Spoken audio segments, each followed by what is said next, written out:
The world dissolved into a maelstrom of screaming metal and shattering glass. One moment, Jinwoo was looking at Lena, at the way her dark eyes reflected the city lights streaking past the windows of the Maybach, a small, genuine smile finally gracing her lips. The next, a violent impact slammed them forward, the seatbelt a brutal strap across his chest.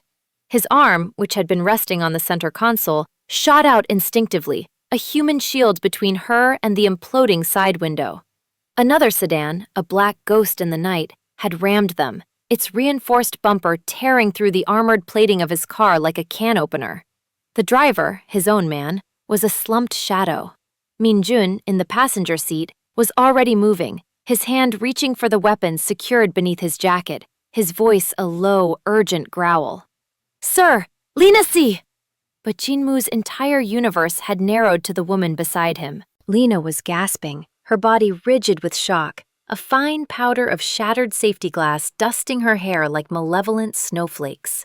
Her eyes were wide with the terror he recognized, the terror of a normal person thrust violently into a world that had no rules, no mercy. The world he lived in. The world he had foolishly, selfishly dragged her into. He saw the exact moment her terror curdled into a new kind of realization, a horrifying understanding of who he truly was. And in that moment, seeing the nascent love in her eyes die and be replaced by fear, Jinwoo felt a pain sharper than any bullet. It had all started on a highway, under a merciless sun. The silence was the first sign of trouble. The purr of the V12 engine in his custom-built Mercedes Maybach was a sound as familiar to Jinwoo Kwon as his own heartbeat. When it sputtered, coughed, and died, the resulting quiet was an offense. He sat in the opulent leather seat, the air conditioning still whispering cool air over his skin, and stared out at the shimmering heat rising from the asphalt of a desolate stretch of highway, somewhere between nowhere and the next forgotten town. "What is it?" His voice was low, clipped. It was a voice accustomed to immediate answers and flawless execution. Min-jun, his ever-present second-in-command, was already on his phone, his brow furrowed. "I don't know, Hyungnim. It just stopped."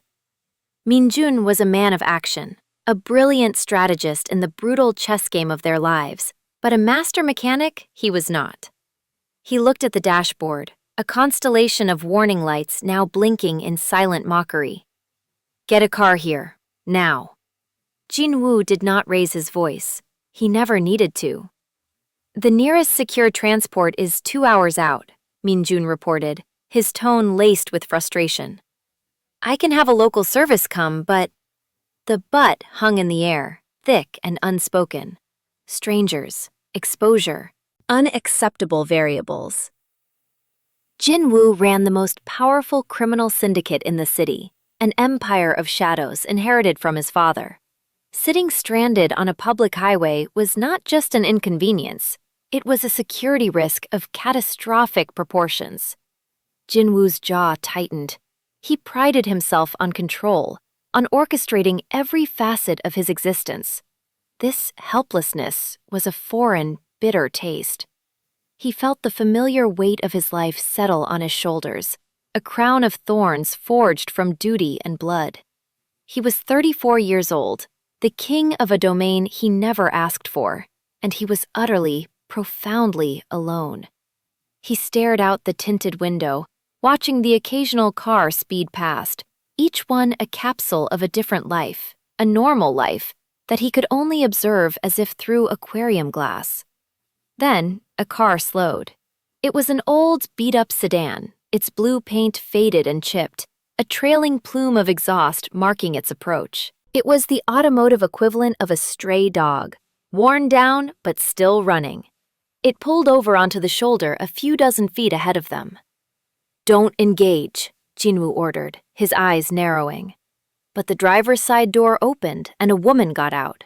She was tall and slender, with her hair pulled back in a messy knot that failed to contain a few errant curls framing her face. She wore jeans and a simple, grease-stained t-shirt. She put her hands on her hips and looked back at his monolithic black car, then said something to the passenger side, A boy, no older than 8 or 9, scrambled out. He had a bright, curious face and a mop of tight curls. He pointed a small, confident finger directly at them. Jinwoo couldn't hear the words, but he saw the boy's earnest expression. He saw the woman's sigh, a gesture of weary patience before she started walking towards them. "Sir," Minjun said, his hand instinctively moving toward the inside of his jacket. "Wait," Jinwoo commanded, his gaze fixed on the approaching woman. She stopped a respectful distance from the driver's window, her arms crossed over her chest. She had a cautious, guarded look in her eyes, the look of someone who had learned life's lessons the hard way. Her skin was the color of rich coffee, and even from 10 feet away, he could see the intelligence etched into her features. She wasn't classically beautiful in the way of the women who sometimes orbited his world, brittle, polished, perfect. She was something else entirely, something real. It was then that the little boy ran up to stand beside her, undeterred by the imposing vehicle. He cupped his hands around his mouth and yelled, his voice thin but clear in the highway's hum. "My mom can help! Her car breaks down all the time!" The woman winced and shot her son a look that was equal parts exasperation and affection. Then she turned her gaze back to the car. "Sorry about him," she said, her voice carrying easily. "But he's not wrong. You need a hand?" Minjun looked at Jinwoo, his expression a mask of disbelief. Jinwoo felt a strange, unfamiliar sensation flutter in his chest. It was a crack in the icy facade he had spent a lifetime building. He pressed the button to lower the tinted window. The full force of the afternoon sun hit him, but it was nothing compared to the impact of seeing her up close. Her eyes were a deep, warm brown, flecked with gold. They were tired, yes, but they were also sharp, wary. They took in his bespoke suit, the subtle glint of his Patek Philippe watch, the sheer, unapologetic luxury of the car's interior, and a flicker of something, disdain maybe, or just profound unimpressedness, crossed her face. This was the moment, the frozen moment. The world seemed to slow, the hum of the highway fading into a distant buzz. Everything that was Jinwoo Kwon, the power, the danger, the crushing loneliness of his position, retreated, leaving only the man staring at a woman on the side of a road. He felt a pull, a magnetic, irrational certainty that this was not a random encounter. It was a collision of orbits. He felt, with a conviction that shook him to his core, that he was looking at his future. "We have the situation under control," Minjun said, his tone polite but dismissive. The woman, Lena, raised an eyebrow. "Really? 'Cause from where I'm standing, under control looks a lot like stuck. Pop the hood." It wasn't a question. Before Minjun could object, Jinwoo spoke. "Do it." Minjun shot him a look of alarm but obeyed, using the interior release. Lena walked to the front of the massive car, her expression a mixture of professional curiosity and mild amusement. She propped the heavy hood open and peered inside, her brow furrowed in concentration. The boy, who she called Leo, stood on his toes to try and see. "It's a marvel of German engineering, ma'am. Highly complex," Minjun offered, having exited the car to stand guard. Lena didn't look up. "Uh-huh. All that complex engineering, and they still used a plastic thermostat housing. See that?" She pointed a slender, capable finger. "It's cracked, leaking coolant all over your alternator. You're lucky you didn't fry the whole electrical system." Jinwoo watched her, fascinated. She moved with an easy confidence, her hands hovering over the engine as if it were a familiar landscape. She wasn't intimidated by the money or the machine. She saw a problem, and she knew how to fix it. In his world, problems were solved with threats, with violence, with the crushing weight of his influence. She was solving a problem with knowledge and a roll of duct tape she retrieved from her trunk. "This won't get you to the city," she said, expertly wrapping the cracked housing. "But it'll get you to the next town. There's a decent garage there. You'll need a tow for a proper fix, though. This is just a patch." She topped off the coolant with a jug of water from her own car, When she was done, she wiped her hands on a rag, leaving a streak of grease on her cheek. She didn't seem to notice. There. You should be good for a few miles at least. Drive slow. She slammed the hood shut and turned to face him. Jinwoo had already gotten out of the car, the heat of the pavement seeping through the thin leather of his shoes. He stood before her, a titan of industry and crime, feeling strangely diminished. "Thank you," he said. The words felt inadequate. "Let me compensate you for your time." He reached for his wallet, a slim, black crocodile leather accessory that contained more money than she probably saw in a month. Her eyes went cold. "I didn't do it for money." "Of course not," he said smoothly, changing tactics. "But you used your own supplies. Your time is valuable." "My son saw someone who needed help, that's all." She started to turn away, calling for Leo, who was now examining the MyBox emblem with intense focus. "Wait." The word was sharper than he intended. She paused, her back to him. "What is your name?"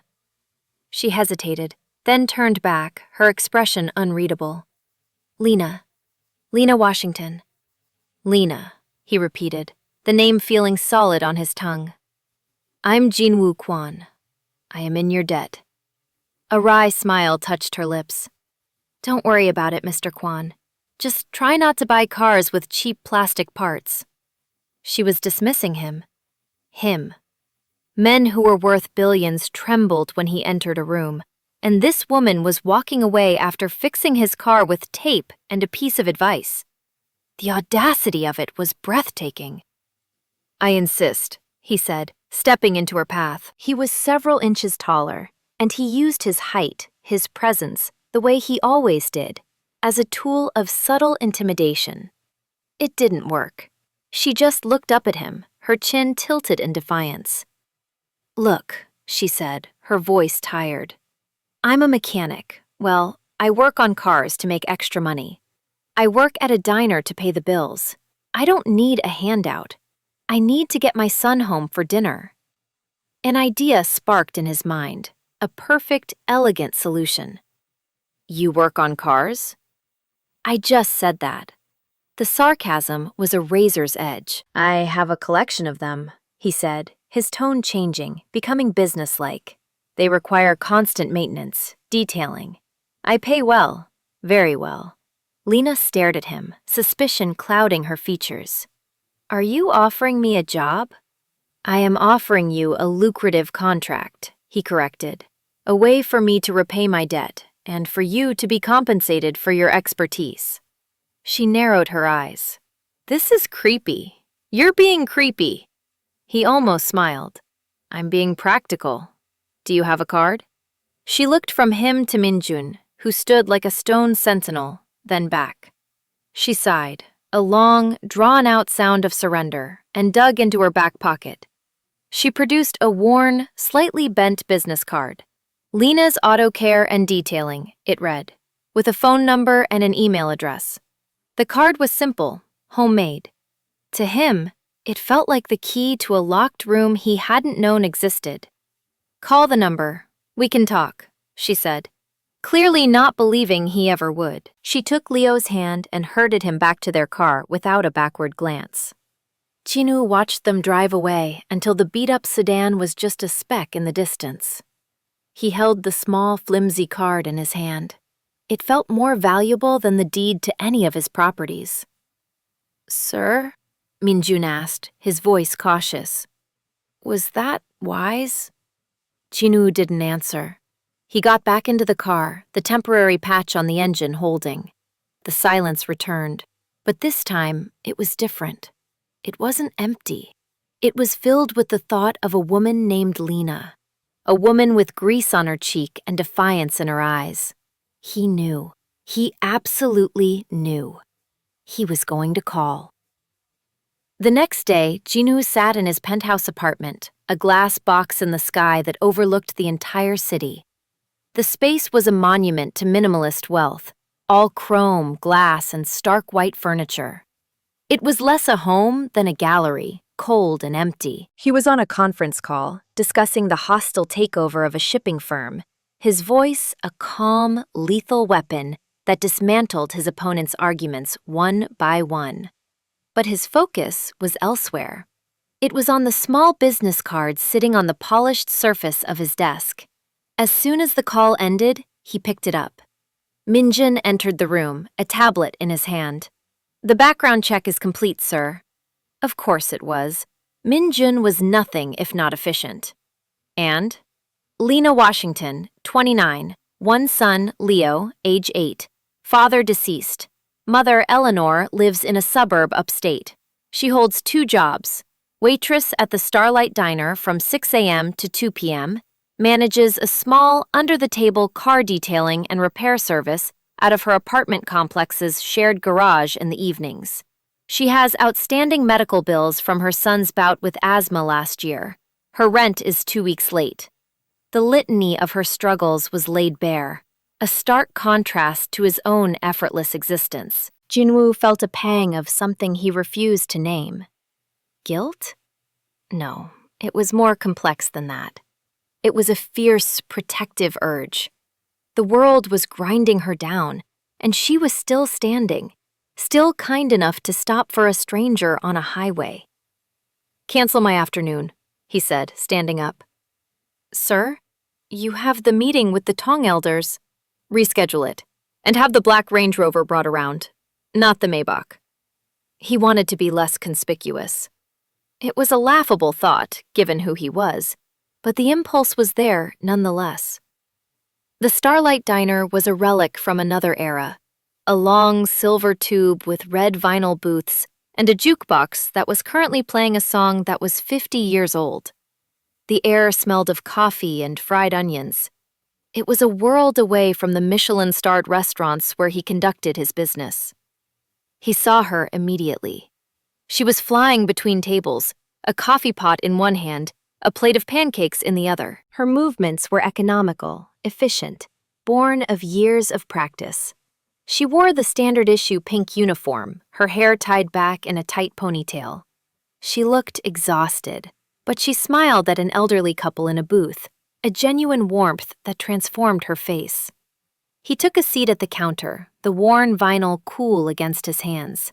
She didn't see him at first. When she finally turned to take his order, her eyes widened in shock, the professional smile faltering for a fraction of a second. "You," she breathed. "Me," he confirmed. "Coffee, black." She poured it, her hand perfectly steady despite the surprise. "I didn't actually think you'd call, let alone show up at my job. This is still creepy, by the way." "I told you I had a business proposition," he said, taking a sip of the coffee. It was bitter, strong, real. "I'm here to discuss the terms." "You couldn't do that over the phone?" she asked, her voice low and tight. She was aware of her boss watching them from the kitchen pass-through.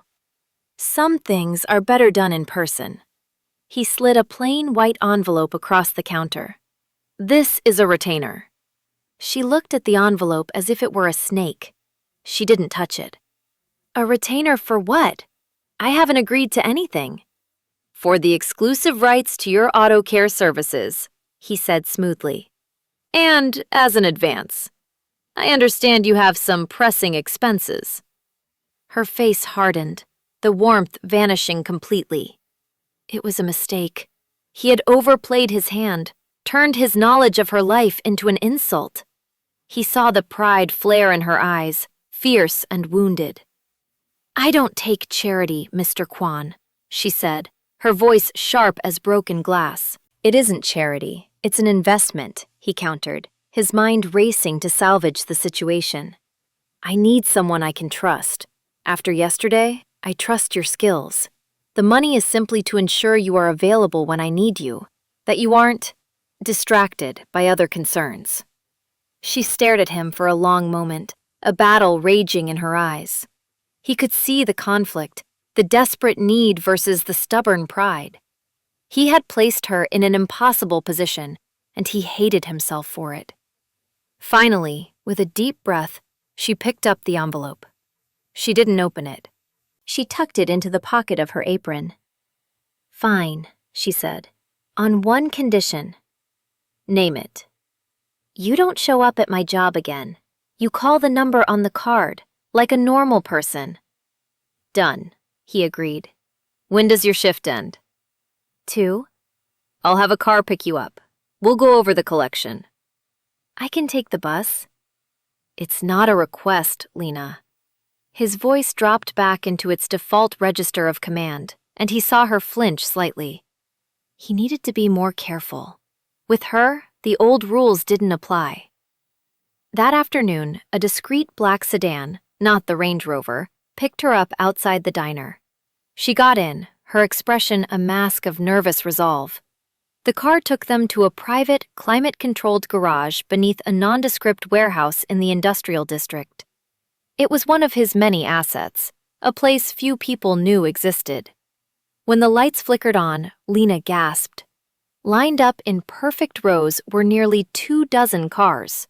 A vintage Aston Martin DB5, a ferocious Lamborghini Aventador, a stately Rolls-Royce Phantom. Each one was a masterpiece of design and engineering, and each one was pristine. This is your collection? She asked, her voice filled with awe. The mechanic in her had overtaken the wary woman. She walked slowly down the line, her fingers hovering just above the polished surfaces, her eyes taking in every detail. Some of them, he said, watching her. He had never brought anyone here before, not even his father. This space was his sanctuary, the one part of his life that was about beauty and history, not power and blood. They're perfect, she whispered, stopping in front of a cherry-red 1967 Shelby GT 500. Why do you need me? A monkey with a microfiber cloth could detail these. Perfection requires maintenance, he said, and I need them to be ready. Always. I want you to manage their upkeep. Anything they need, you procure it. Any work that needs to be done, you oversee it or do it yourself. You will have an unlimited budget. She turned to face him, her awe replaced by suspicion again. This makes no sense. You could hire a whole team for what you're probably planning to pay me. Why me? It was the question he had been waiting for, the one he had to answer carefully. He couldn't tell her the truth. He couldn't say, because the moment I saw you, my world shifted on its axis. Because I want a reason to see you again. Because your presence is the only thing that has made me feel anything other than numb in a decade. So he gave her a partial truth. Because you're not impressed by me. Everyone else in my life is paid to say yes. I have a feeling you won't. Her expression softened slightly. You're right about that. She looked around the garage again, at the impossible collection of automotive art. Is it legal? The question was so direct, so innocent in its phrasing, that it almost made him laugh. Was it legal? His entire life was a tightrope walk over a chasm of illegality. The cars are, he said, which was true. Your employment will be. She considered it, her gaze finally landing on him. Okay, Mr. Kwan. Jin-woo, he corrected her gently. Okay, Jin-woo, she said, testing the name. I'll do it. But I have my own terms. I work my own hours. I don't answer to anyone but you. And my son Leo comes first. Always. That's acceptable, he said. It was more than acceptable. It was perfect. That was the beginning. Lena started working in the garage 3 evenings a week. At first, their interactions were strictly professional. She would send him itemized lists of supplies she needed. He would reply with a simple, approved. But soon, he found excuses to be there when she was working. He would sit in a chair in the corner, ostensibly working on his laptop, but really, he was watching her. He watched the focused intensity as she diagnosed a rough idle on the Aston Martin.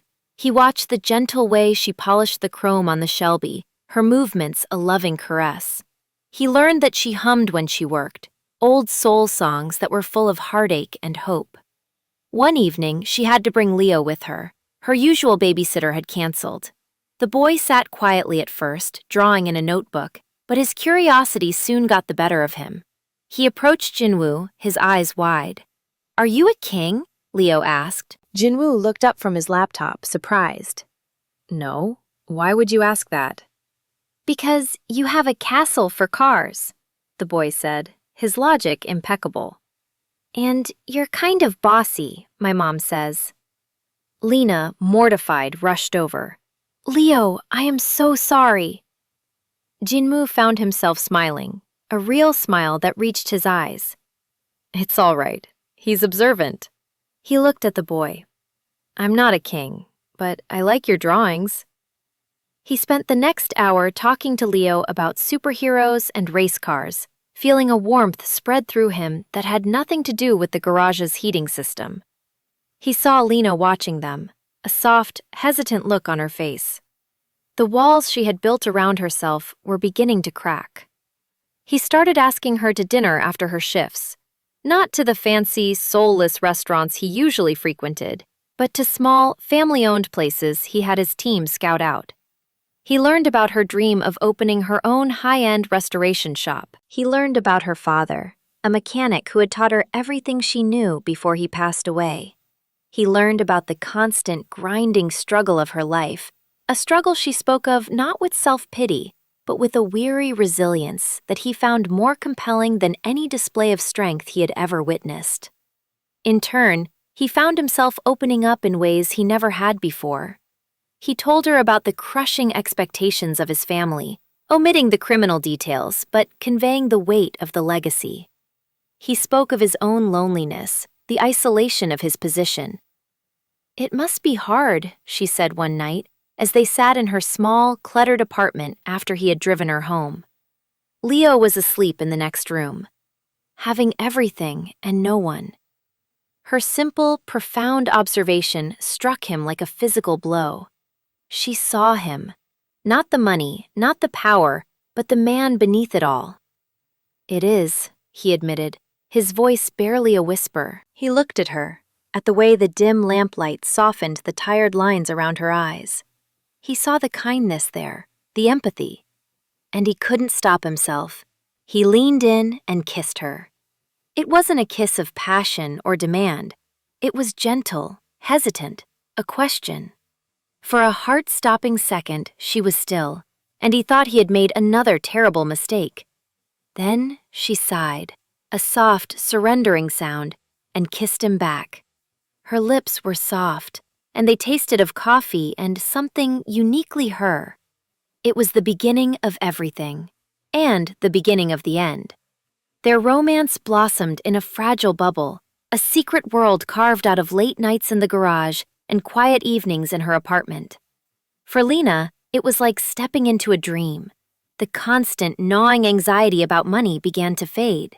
The contract with Jinwoo paid more than she could have imagined, allowing her to quit the diner, pay off her debts, and focus on the work she loved.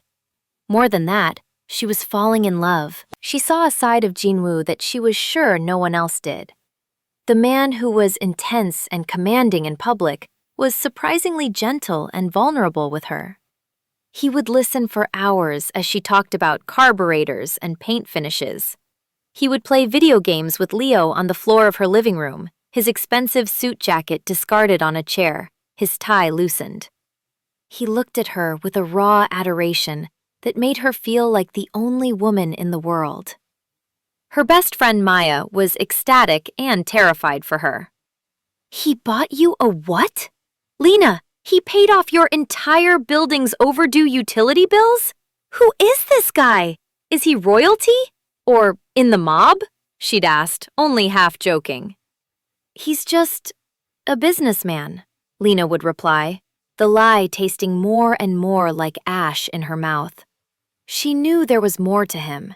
She saw it in the way Minjun was always there, a silent shadow, his eyes constantly scanning their surroundings. She saw it in the sudden cryptic phone calls that would make Jinwoo's face harden into a mask of cold fury. She saw it in the faint silvery scar that sliced through his left eyebrow, a story he would never tell her. She chose to ignore it. She chose the dream. For Jinwoo, being with Lena was like breathing fresh air after a lifetime in a vacuum.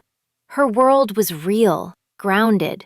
The scent of her apartment, A mix of lemon cleaner, Leo's laundry, and whatever she was cooking for dinner, was more comforting to him than the sterile perfection of his penthouse.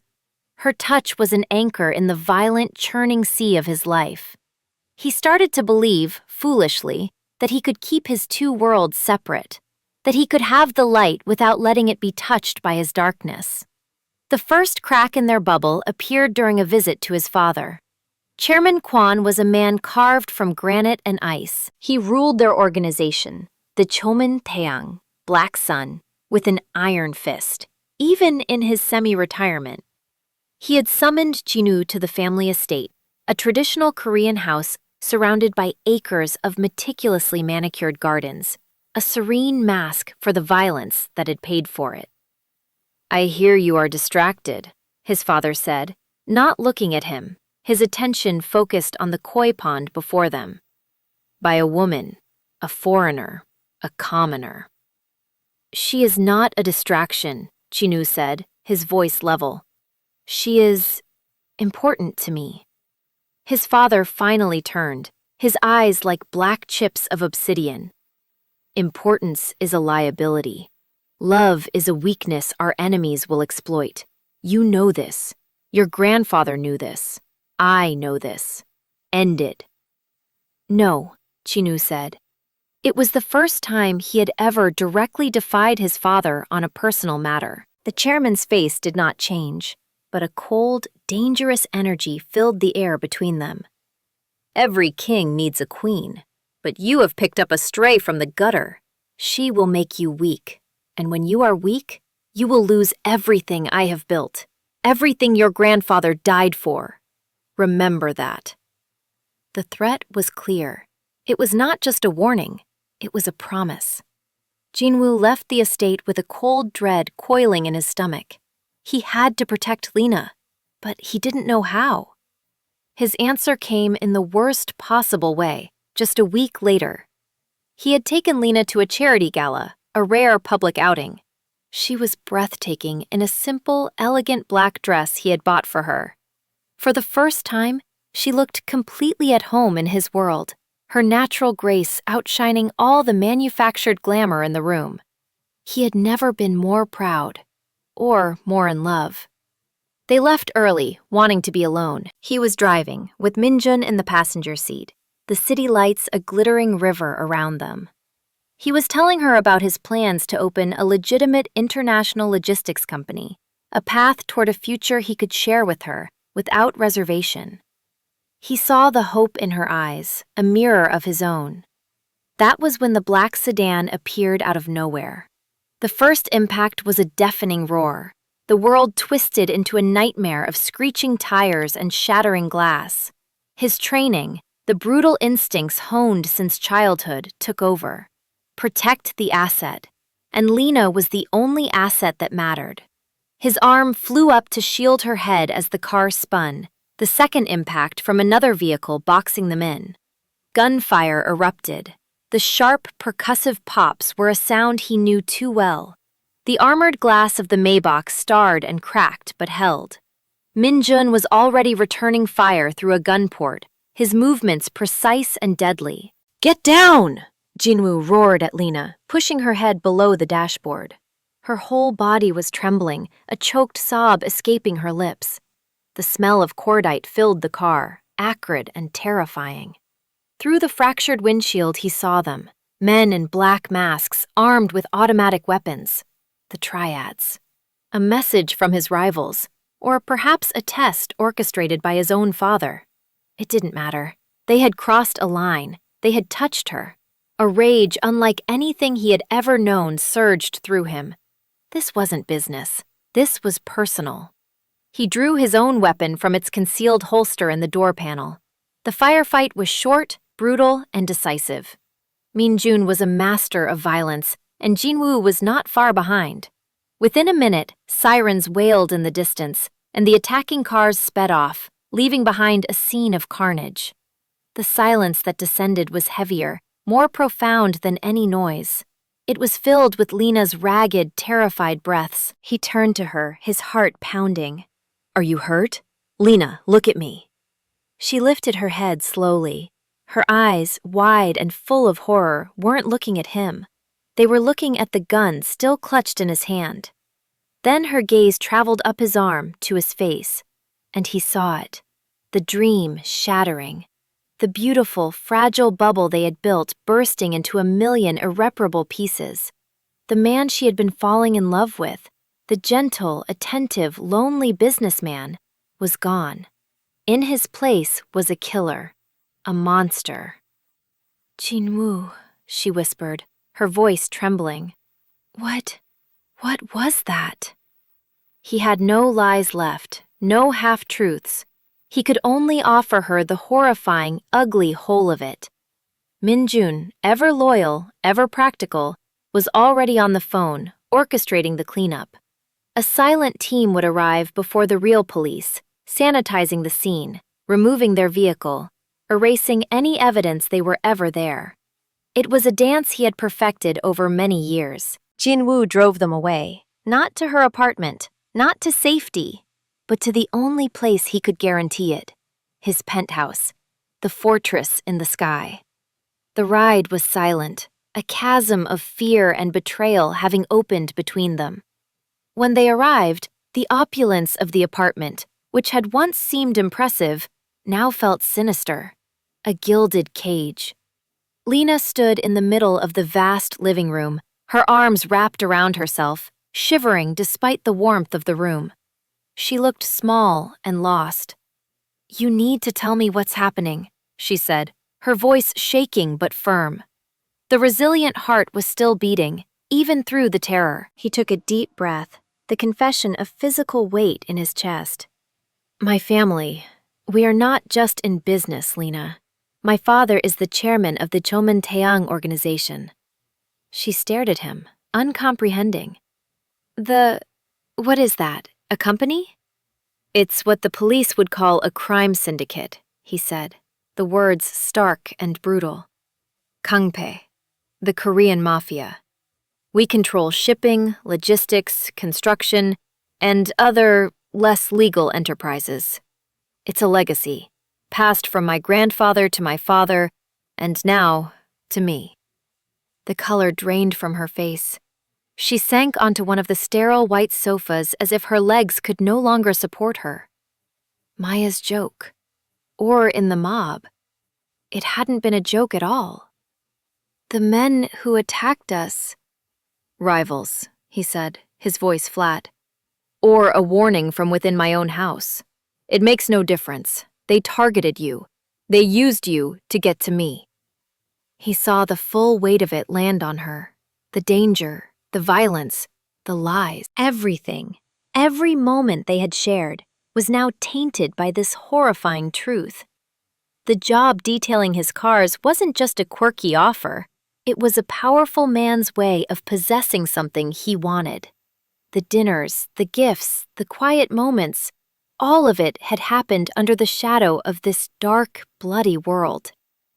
"My son," she whispered, her eyes wide with a new, sharper terror. "Leo."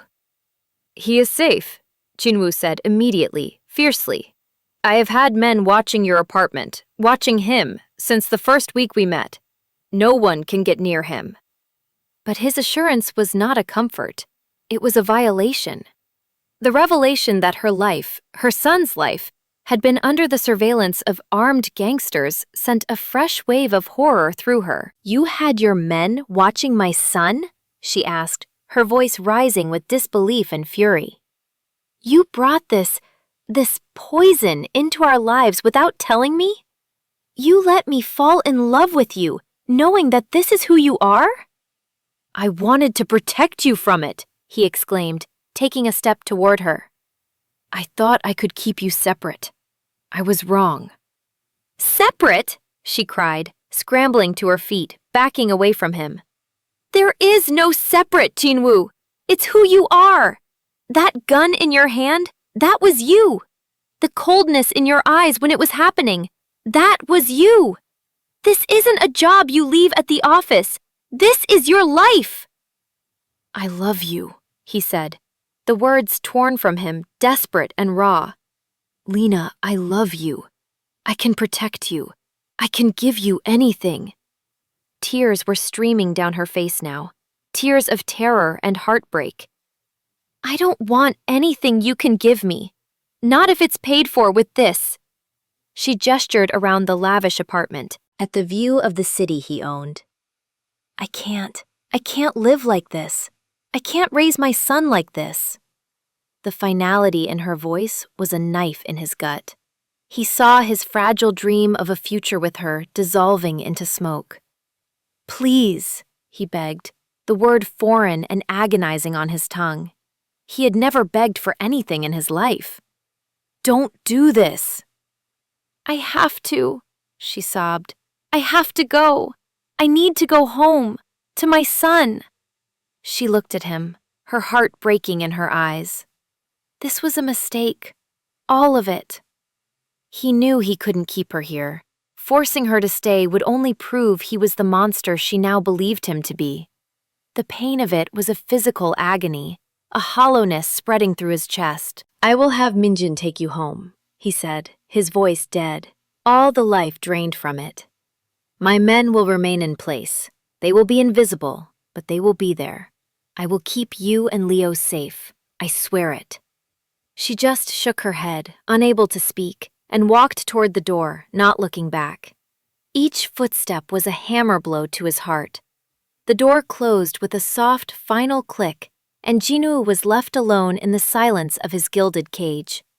The king was back on his throne, and he had never felt more impoverished. The separation was a slow, creeping poison. For Lena, life snapped back to its old, familiar shape, but the colors were all wrong.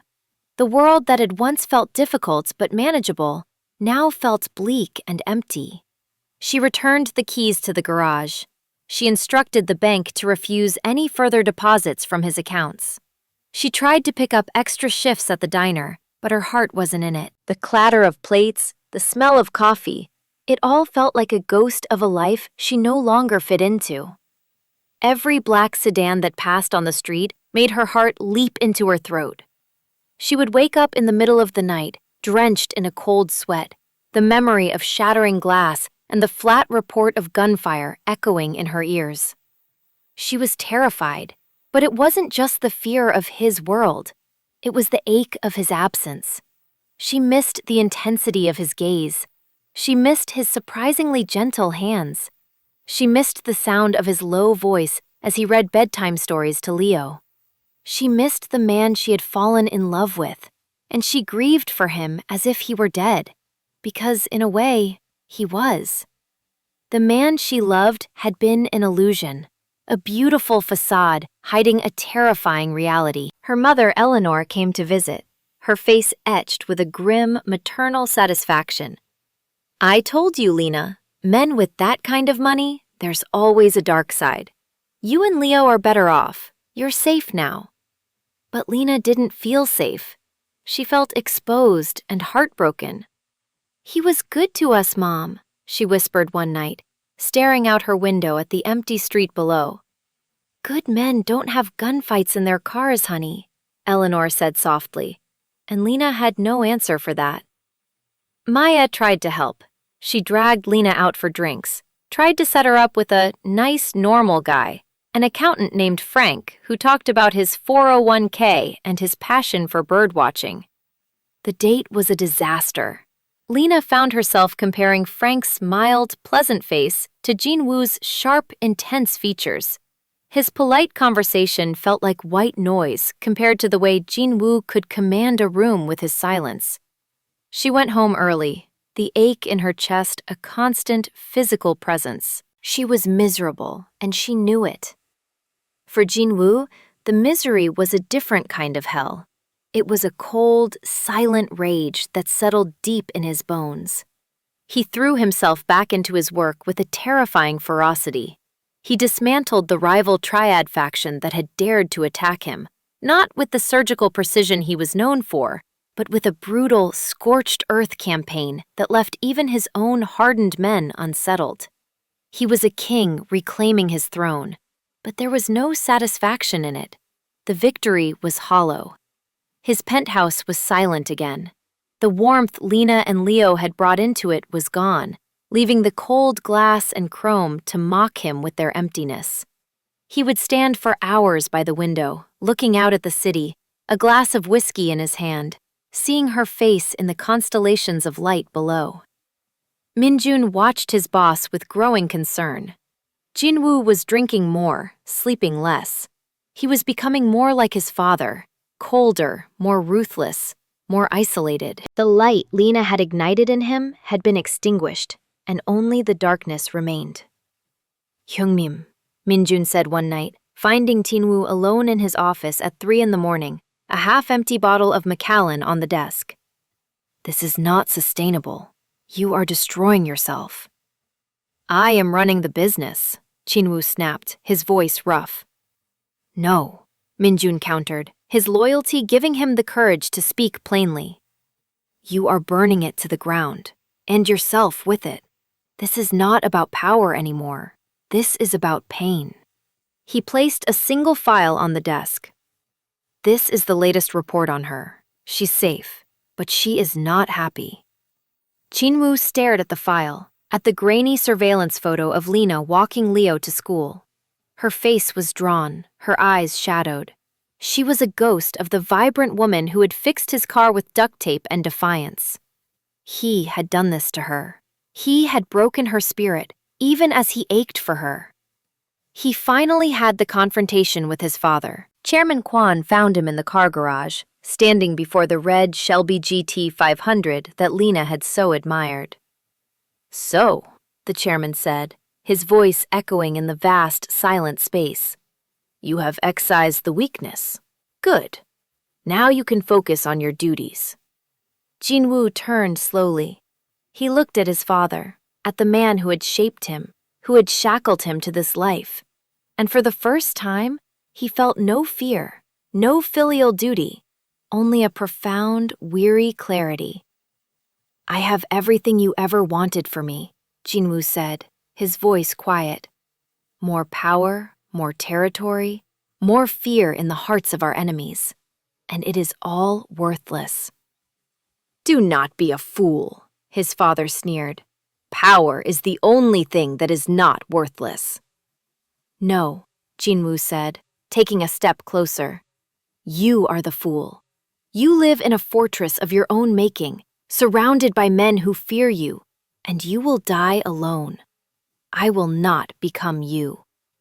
It was in that moment, standing in the cathedral of cars he had built, that he made the decision. He could not ask Lena to step into his world of darkness.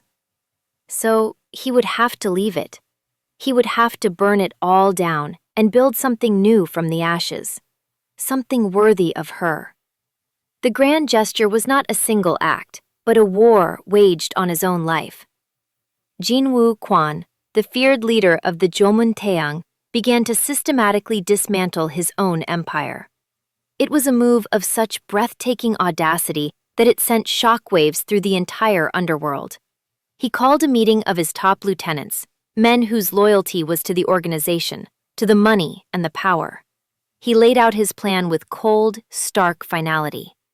All illegal operations, the gambling, the loan sharking, the protection rackets, were to be terminated. Assets would be liquidated, accounts closed. He was cutting the head off the snake. The legitimate businesses, the shipping company he had already been building, the construction firms, the real estate holdings, would be restructured. They would be brought into full compliance with the law, no matter the cost in audits and fines. He was going clean. "This is suicide," one of his captains protested. "The other families, the Tongs, they will see this as weakness. They will carve us up." "Let them try," Jinwoo said, his eyes like chips of ice. "We will defend what is legally ours. Anything else, we let it go. This is not a negotiation." His most monumental battle was with his father. He met Chairman Kwan not as a son, but as a rival power.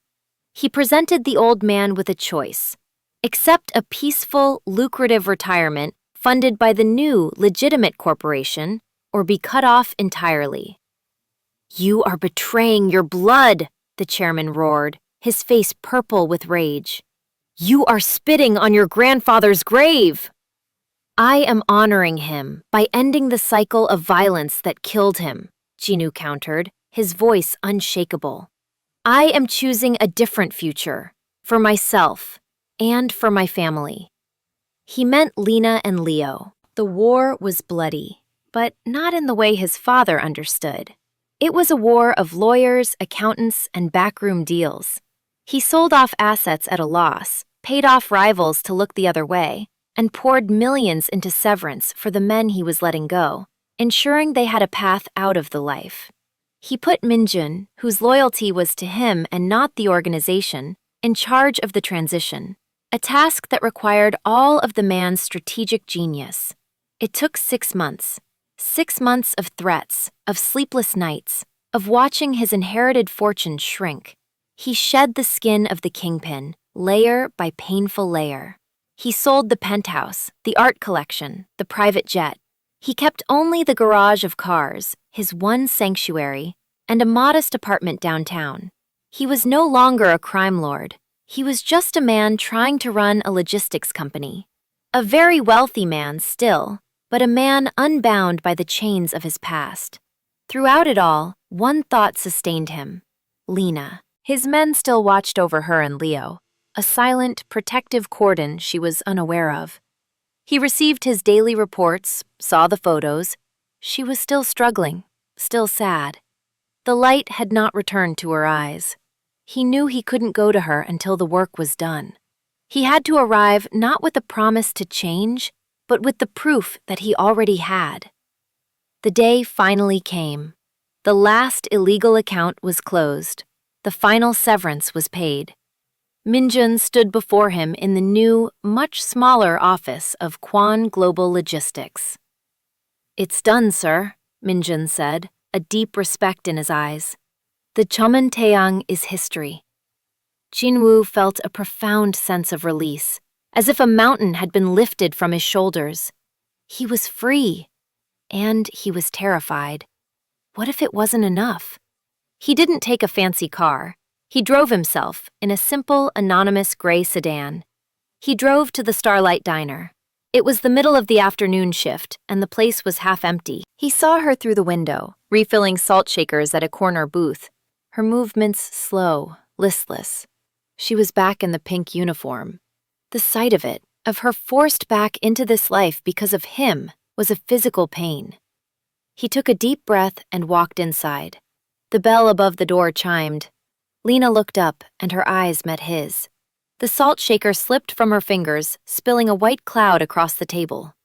For a long moment, she just stared, her face a canvas of shock, fear, and a flicker of something else, something he desperately hoped was longing. He walked slowly towards her, his heart hammering against his ribs.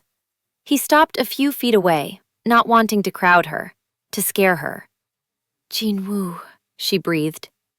"Lena," he said, his voice hoarse. "Can we talk?" She glanced around the diner, at the few curious patrons, at her boss peering from the kitchen. She nodded, untying her apron and letting it fall onto the booth seat. She led him outside, into the noise and grit of the city afternoon. They stood by the wall, wrapped in a bubble of tense silence.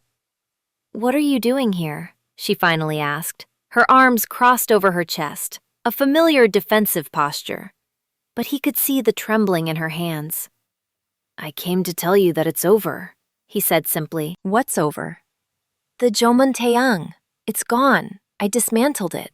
The illegal businesses, the violence, the whole damn thing. It's finished. I run a logistics company now, that's all. It's legitimate. It's clean." She stared at him, her brow furrowed in disbelief. "You... what? You can't just stop being the Mafia." "I did," he said. "It cost me. Almost everything. My father has disowned me. Old allies are now enemies. But it's done." He took a hesitant step closer. "I told you I would protect you.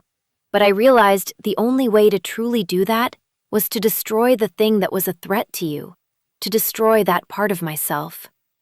He saw the guardedness in her eyes warring with a dawning hope. "Why?" she whispered. "Why would you do all that?" He closed the remaining distance between them, his gaze locked on hers. He could smell the faint scent of coffee and bleach from the diner, and it was the most beautiful scent in the world. "Because a life of power and wealth is worthless without you," he said, his voice thick with an emotion he no longer tried to hide. "Because my world was empty and silent until you and Leo came into it. I don't want you to join my world, Lena. I'm asking if I can join yours. I'm not the man I was 6 months ago. I did it all for you, to be worthy of you."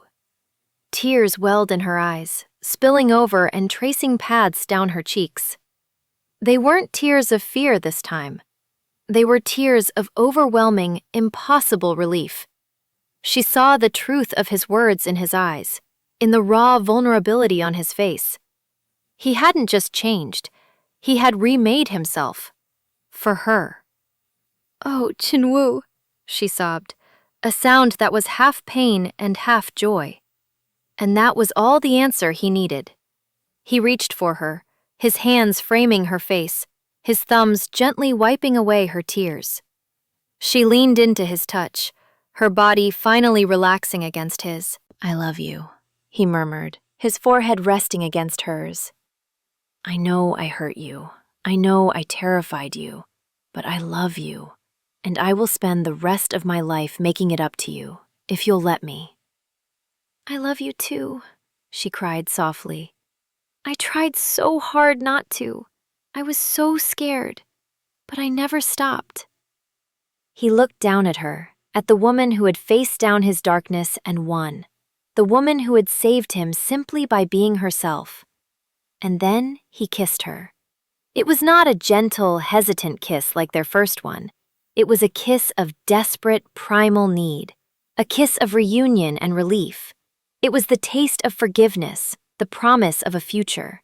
It was the end of their separation and the true beginning of their lives. He poured all his pain, all his loneliness, and all his boundless love for her into that kiss, and she met him with equal force, her arms wrapping around his neck, holding on as if she would never let go. In the middle of a busy city street, outside a noisy diner, the kingpin died, and the man was reborn. 1 year later, the grand opening of Washington Restoration was a resounding success. The garage was a state-of-the-art facility, gleaming and clean, filled with the scent of polish and new leather. Lena, dressed in stylish but practical overalls, her hair tied back with a silk scarf, moved through the crowd with a confident smile, pointing out the details on a newly restored Jaguar E-Type to a wealthy collector. Leo, now 9, ran around, handing out business cards and proudly telling anyone who would listen, "My mom's the boss." From a quiet corner, Jinwoo watched her, a soft, genuine smile on his face. He wore a simple pair of dark jeans and a cashmere sweater, looking less like a CEO and more like a proud husband. His life was quieter now, but infinitely fuller. The logistics business was thriving, built on a foundation of integrity, and the shadows of his past were finally receding. Lena caught his eye from across the room, and her smile widened. She excused herself from her conversation and walked over to him, wiping a small smudge of grease from her cheek. "Having fun?" she asked, her eyes sparkling. "I am watching the woman I love live her dream," he said, his voice a low, intimate murmur. "It is my new favorite pastime." He reached out and tucked a stray curl behind her ear. "Thank you," she said softly, her expression serious. "For all of this, for believing in me." "I didn't give you this, Lena," he said, taking her hand. "I just got out of your way. You built this yourself." It was true. He had provided the initial investment, but the vision, the hard work, the talent, that was all hers. He hadn't bought her a dream. He had simply given her the space to achieve her own. Later that evening, after the party had wound down, they stood together in the silent garage. The moonlight streamed through the large windows, glinting off the polished chrome of the classic cars. "You know," Lena said, leaning her head against his shoulder, "it's funny. It all started because your ridiculously expensive car broke down." Jinwoo wrapped his arms around her, holding her close. "It was the luckiest day of my life." He thought back to that moment on the highway, the heat, the frustration, and the small, bright voice of a boy who believed his mom could fix anything. He had been right. She had fixed more than just his car. She had fixed him. She had taken the broken parts of his life and, with her resilience, her principle, and her love, she had made him whole. The kingpin had found his redemption, not in power or wealth, but in the steadfast heart of a woman who was brave enough to see the man behind the monster. The central theme of this story is redemption through love. It highlights how a person, even one trapped in a world of darkness and duty, can find the strength to fundamentally change their life when motivated by a love that is pure and true. It shows that true wealth isn't about money or power, but about finding a connection that makes you want to be the best version of yourself and having the courage to tear down your old world to build a new one. We really hope you enjoyed this educational piece of content and hope that you could understand the moral lessons behind it. It's a testament to the idea that no one is beyond saving and that love can be the most powerful catalyst for positive transformation. If you enjoyed this story, please show your support by hitting the like button, subscribing to our channel for more content like this, and sharing it with someone who appreciates a story of love and redemption. What did you think of Jinwoo's decision to dismantle his entire empire? Was it a realistic grand gesture? Or was it too extreme? Let us know your thoughts in the comments below. For our next story, who would you like to see find their own path? A. Minjun, the ever-loyal lieutenant, who must now navigate a world without his boss's shadow. B. Maya, Lena's supportive best friend, who accidentally gets involved with one of Jinwoo's former, now reformed lieutenants. Vote in the comments. We can't wait to see what you choose.